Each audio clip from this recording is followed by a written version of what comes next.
তবে তা না, প্রচণ্ড গরম পড়েছে, গরমের তীব্র সদরে গরমের তীব্র গরমের কারণে আমি আসলে শার্টটা খুলে ফেলতে বাধ্য হয়েছি। এটা বলতে পারেন জায়েদ খানের ট্যালেন্টের কারণে হয়েছে।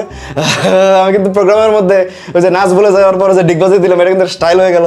আর এখন দেখেন যে আমি গরমের কারণে যখন অতিষ্ঠ হয়ে যাচ্ছিলাম, মানুষকে একে দেখানো হলো আমার সিক্স প্যাকটা, আবার আমার গরমটাও নিবারণ হলো, নিজেকে ফ্রি মনে হচ্ছিল। শার্টটা খোলার পর মনে হচ্ছিল আমি একজন সত্যিকার অর্থে ভাইজান।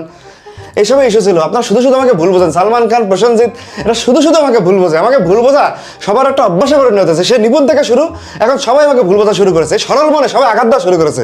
তোমরা শুনলে অবাক হবা, আমাকে বলতে হচ্ছে যেগুলো তীব্র প্রতিবাদ এবং নিন্দা জ্ঞাপন করে আমি এখন এখান থেকে বিদায় নিচ্ছি।